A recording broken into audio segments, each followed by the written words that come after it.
Welcome back. सबसे पहले बात करेंगे, इलेक्शन कमीशन ने NA-46 इस्लामाबाद से नून लीग के अंजुम अकील की कामयाबी का नोटिफिकेशन जारी कर दिया। फॉर्म 47 में बेज़ाब्तगी के इल्जामात पर PTI के हिमायत याफ्ता उम्मीदवार की दरखास्त मुस्तरद। PTI के हिमायत याफ्ता उम्मीदवार आमिर मासूद मुगल ने इलेक्शन कमीशन से रुजू किया था। NA-47 से डॉक्टर तारिक फजल चौधरी की कामयाबी का नोटिफिकेशन भी बहाल। तफसीलात जाने के वकार सैयद हमारे साथ मौजूद हैं। वकार, आगाह कीजिएगा। जी बिल्कुल, इलेक्शन कमीशन ने जो NA-46 के महफूज फैसला जो है वो सुना दिया है और हाई कोर्ट से कल जो अंजुम वकील है उसका जो कामयाबी का नोटिफिकेशन है वो इलेक्शन कमीशन के फैसले से मशरूत किया था, जिसके बाद आज ये फैसला जो सुनाया गया है इसमें जो PTI के हिमायत याफ्ता जो उम्मीदवार थे आमिर मसूद, उनकी दरख्वास्त जो है मुस्तरद कर दी गई है और इलेक्शन कमीशन ने NA-46 से अंजुम वकील की कामयाबी का नोटिफिकेशन जो है वो बहाल कर दिया है। इसी के साथ दूसरा जो NA-47 है वहाँ पर शेख शहीद की दरख्वास्त थी, उसको भी मुस्तरद किया गया है और NA-47 पर तारिक फजल चौधरी की कामयाबी का नोटिफिकेशन जो है वो जारी किया गया है। इलेक्शन कमीशन की जानिब से मुतअद्दिद जो केसेस थे उसके फैसले जो है महफूज किए गए थे और आज वो सुनाए जाने थे, जिसमें अब तक के 2 फैसले हैं, जिसमें इस्लामाबाद के 2 जो उम्मीदवार थे इनकी कामयाबी का नोटिफिकेशन पहले जारी हो चुका था, काम ये हाई कोर्ट ने सस्पेंड किया था और गुज़श्ता तफसीली फैसले में इस नोटिफिकेशन को जो है वो मशरूत कर दिया था इलेक्शन कमीशन के फैसले के साथ, जिसके बाद अब वो इलेक्शन कमीशन। ठीक है वकार सैयद, बहुत शुक्रिया आपका। इलेक्ट्रॉनिक, प्रिंट और सोशल मीडिया पर सुप्रीम कोर्ट के एक फैसले की गलत रिपोर्टिंग की वजह से कई गलत फहमियां पैदा की जा रही हैं। तर्जुमान सुप्रीम कोर्ट के एलामिया के मुताबिक ऐसा तासुर दिया जा रहा है जैसे सुप्रीम कोर्ट ने दूसरी आईनी तरमीम मुसलमान की तारीफ से इनहराफ किया है। एलामिया में मजीद कहा गया कि तासुर दिया जा रहा है कि मजहब के खिलाफ जुराइम के मुतालिक मजमूआ ताज़ीरात पाकिस्तान की दफात ख़त्म करने के लिए कहा है। ये तासुर बिल्कुल गलत है।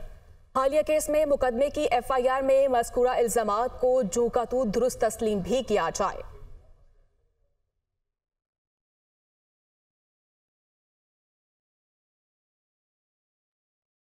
सोशल मीडिया के जरिए सरकारी ओहदेदारों और जजेस के खिलाफ मुहिम का मामला, मुश्तरका तहकीकाती कमेटी के 2 अलग अलग इजलास, मुलविस तमाम अनासिर के खिलाफ कार्रवाई का फैसला, मुलविस अफराद के अकाउंट्स बंद करने के लिए कंपनी से रब्ता करने का भी फैसला किया गया है। जजेस के खिलाफ मुहिम चलाने वाले अफराद मुल्क दुश्मन मुजरिमाना फेल में शामिल हैं। GIT के मुताबिक तमाम लोगों को कानून के जरिए कैफरे किरदार तक पहुँचाया जाएगा। आदिल तनोनी इस्लामाबाद से हमारे साथ मौजूद हैं। आदिल, क्या तफसीलात हैं? ऐसे अनासर के खिलाफ बिला इम्तियाज़ कार्रवाइयाँ जो हैं वो जारी रखने का फ़ैसला किया गया है। साथ ही साथ JIT में जो मुख्तलिफ सोशल मीडिया अकाउंट्स हैं उनको ब्लॉक करने के लिए भी मुतलका फोरम से रुजू करने का फ़ैसला किया गया है। JIT के आज 2 इजलास हुए हैं जिसमें जजेज़ और आला सरकारी ओहदों पर तैनात अफसरान के खिलाफ जो सोशल मीडिया के ऊपर मनफी मुहिम चलाई जा रही है उसमें मुलव्वस जो अफराद हैं उनको ट्रेस करने के लिए ये इजलास हुआ है और इजलास में फ़ैसला किया गया है कि ऐसे अनासर के खिलाफ जो रियासती इदारों के खिलाफ सोशल मीडिया के ऊपर मनफी मुहिम जारी रखे हुए हैं इनको किसी भी सूरत जो है वो नहीं छोड़ा जाएगा। इनके खिलाफ बाकायदा तौर पर कानून के मुताबिक कार्रवाई अमल में लाई जाएगी और अगले मरहले में FIA जो है और JIT जो है इस पर जितने भी अकाउंट्स हैं इनकी छानबीन करेगी और ऐसे अफराद के खिलाफ जो है कानून के मुताबिक कार्रवाई अमल में लाई जाएगी। ठीक है आदिल तनोनी, बहुत शुक्रिया आपका। चीफ जस्टिस के खिलाफ सोशल मीडिया पर धमकी आमेज मुहिम का मामला, मुहिम चलाने वाले मुलजिम अब्दुल वासिक का जिस्मानी रिमांड मंजूर कर दिया गया। मुलजिम 2 रोज़ा जिस्मानी रिमांड पर FIA साइबर क्राइम रावलपिंडी के हवाले कर दिया गया। FIA साइबर क्राइम ने मुलजिम के 5 रोज़ा जिस्मानी रिमांड की इस्तदा की थी। मुलजिम का जिस्मानी रिमांड मैजिस्ट्रेट अदील सरवर सयाल की अदालत से हासिल किया गया। FIA साइबर क्राइम की टीम मुलजिम को लेकर वापस रवाना हो गई है। इसी पर मज़ीद बात कर लेते हैं अवैस अब्बासी से। जी अवैस, क्या डिटेल्स है आपके पास? हाँ जी बिल्कुल, देखिए चीफ जस्टिस के खिलाफ सोशल मीडिया पर धमकी आमेज जो कैंपेन चलाई थी उस हवाले से आज सुबह ये गिरफ्तारी अमल में आई थी, जिसके बाद जो है आज मुलजिम को गिरफ्तार करके मुलजिम अब्दुल वासिक को अदालत के सामने पेश किया गया और मुलजिम का जो है FIA की जानिब से साइबर क्राइम ने 5 रोज़ा जिस्मानी रिमांड की इस्तदा की थी। तहम मुलजिम अब्दुल वासिक को 2 रोज़ा जिस्मानी रिमांड पर FIA साइबर क्राइम रावलपिंडी के हवाले कर दिए गए। मुलजिम का जिस्मानी रिमांड मैजिस्ट्रेट अदील सरवर सयाल की अदालत से हासिल किया गया। तो FIA साइबर क्राइम की टीम जो है अदालत से मुलजिम को लेकर वापस चली गई और मुलजिम जो है अब 2 रोज़ा जिस्मानी रिमांड पर FIA के पास है। जी ठीक है, बहुत शुक्रिया आपका। कुरान पाक के तहरीफ शुदा नुस्खों के इशात का मामला है। निगरान पंजाब हुकूमत का सुप्रीम कोर्ट के फैसले के खिलाफ रिव्यू पेटिशन दायर करने का फैसला। रिव्यू पेटिशन दायर करने की मंजूरी भी दे दी गई है। तर्जुमान के मुताबिक कुरान पाक के तहरीफ शुदा नुस्खों के इशात के मामले से मुतालिक निगरान पंजाब हुकूमत ने सुप्रीम कोर्ट के फैसले के खिलाफ रिव्यू पेटिशन दायर करने का फैसला किया है। कुरान पाक के तहरीफ शुदा नुस्खों के इशात का मामला है। निगरान पंजाब हुकूमत का सुप्रीम कोर्ट के फैसले के खिलाफ रिव्यू पेटिशन दायर करने का फैसला। रिव्यू पेटिशन दायर करने की मंजूरी भी दे दी गई है। तर्जुमान के मुताबिक कुरान पाक के तहरीफ शुदा नुस्खों के इशात के मामले से मुतालिक निगरान पंजाब हुकूमत ने सुप्रीम कोर्ट के फैसले के खिलाफ रिव्यू पेटिशन दायर करने का फैसला किया है। अहम खबर, साबिक कमिश्नर रावलपिंडी लियाकत अली चट्टा ने इलेक्शन कमीशन को तहरीरी बयान जमा करा दिया। चीफ जस्टिस के खिलाफ बयान अवाम में बदएतमादी फैलाने के लिए दिया था। साबिक कमिश्नर रावलपिंडी की जानिब से ये तहरीरी बयान दिया गया है। मैंने धांधली के लिए किसी रिटर्निंग अफसर को कोई हिदायत नहीं दी है। साबिक कमिश्नर रावलपिंडी की जानिब से अब इस तहरीरी बयान में अपने गुज़िश्ता बयान की नफी की गई है। साबिक कमिश्नर रावलपिंडी लियाकत अली चट्टा ने इलेक्शन कमीशन को तहरीरी बयान जमा कराया है। आपको आगाह किया जा रहा है, साबिक कमिश्नर रावलपिंडी लियाकत अली चट्टा ने इलेक्शन कमीशन को तहरीरी बयान जमा करवा दिया।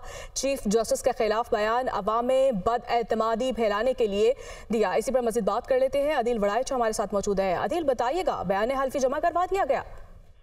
जी, बड़ी डेवलपमेंट है। इलेक्शन कमीशन ऑफ पाकिस्तान को तहरीरी बयान जो है वो जमा करा दिया है साबिक कमिश्नर रावलपिंडी लियाकत चट्टा ने।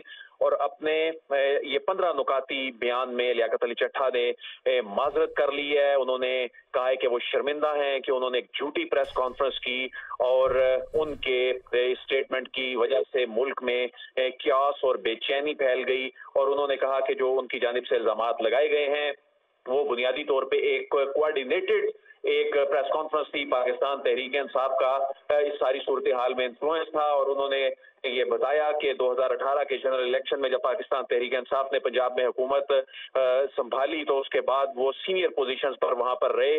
और उन्होंने बताया कि किस तरह से जो 9 मई के इंसिडेंट के बाद पाकिस्तान तहरीक इंसाफ की जो लीडरशिप थी वो छुपी हुई थी। और उस वक्त थ्रू आउट उस जो वो टाइम था उसमें उनका डायरेक्ट कांटेक्ट था और उन्होंने उनको बहुत से मामलात में मदद भी दी। और इसमें उन्होंने कहा कि उनका जो रिलेशनशिप था पाकिस्तान तहरीक इंसाफ की जो लीडरशिप के हवाले से, तो उनकी जो क्लोज फ्रेंडशिप है वो और एक हाई लेवल जो ट्रस्ट है उससे वो डेवलप हुआ।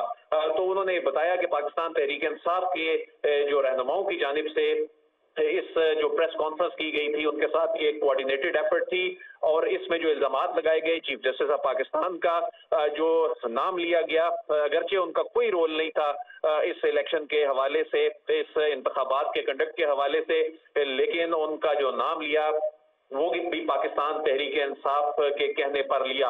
और उसमें एक जो प्रोमिनेंट लीडर है पाकिस्तान तहरीक इंसाफ के, उन्होंने कहा कि चीफ जस्टिस ऑफ पाकिस्तान का नाम जो है वो लिया जाए, इल्जाम लगाया गया। और उन्होंने कहा कि उन्होंने कोई ऐसी इंस्ट्रक्शन नहीं दी रिटर्निंग अफसरान को कि वो किसी भी पार्टी को फेवर करें या किसी भी पार्टी के कोई खिलाफ इकदाम करें। और उन्होंने ये भी इस एतराफी बयान में ये कहा है कि चीफ इलेक्शन कमिश्नर की जानिब से उन्हें ऐसी कोई हिदायत नहीं दी गई कि बहैसियत कमिश्नर वो रावलपिंडी में किसी सियासी जमात को फेवर दें या किसी सियासी जमात के खिलाफ इकदाम उठाएं।